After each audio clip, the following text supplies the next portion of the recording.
1, 2, 3 start. उपाध्यक्ष महोदय, हम समझते हैं कि कदम कदम करके बढ़ना अच्छा है और यह भी अनुभव करते हैं कि पूर्ण रूप से आदर्श संधि संभव नहीं है।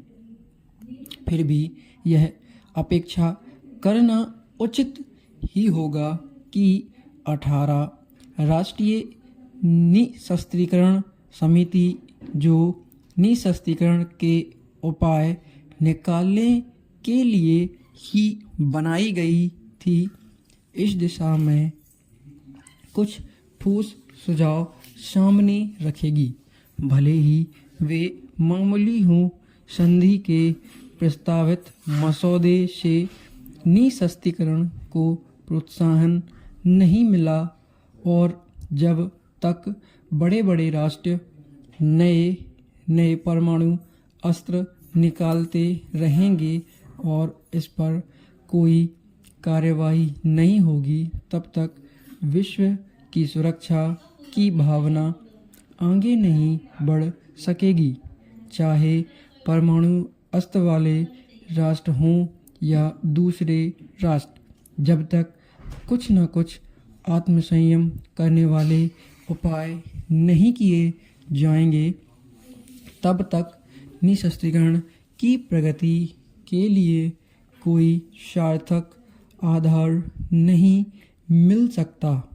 भारत बार बार यह घोषणा कर चुका है कि वह परमाणु बम नहीं बना रहा है और परमाणु ऊर्जा का केवल शांतिपूर्ण उद्देश्य के लिए विकास कर रहा है।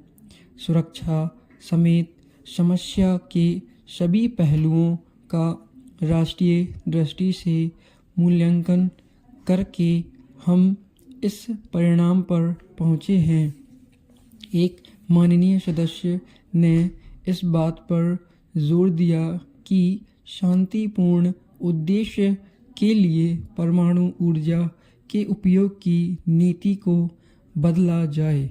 मैं माननीय विरोधी सदस्य को यह आश्वासन देना चाहूँगी कि सरकार की नीति चाहे जो कुछ हो, उसका इस बात से कोई सरोकार नहीं कि कोई विशेष वैज्ञानिक अहिंसा में विश्वास रखता है या नहीं। वह उसका निजी मामला है।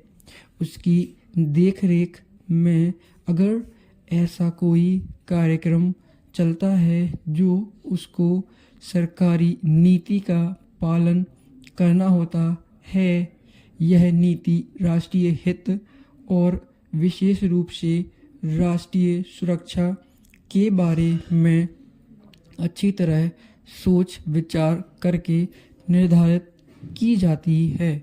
मैं सदन को यह आश्वासन देना चाहूँगी कि सरकार इस नीति और सुरक्षा से संबंध रखने वाली सभी नीतियों को बहुत अधिक महत्वपूर्ण समझती है और निरंतर इनकी समीक्षा होती रहती है। किंतु हम अनुभव करते हैं कि गत 20 वर्ष की घटनाओं ने स्पष्ट रूप से यह बात सिद्ध कर दी है कि जब जब परमाणु हथियार रखने वाले और न रखने वाले राष्ट्रों में घोर सशस्त्र संघर्ष हुआ है, तो उस स्थिति में परमाणु हथियारों के रहने से उन्हें किसी तरह का सैनिक लाभ नहीं मिला है। हम समझते हैं कि विकल्प केवल परमाणु बम बनाने का ही नहीं है।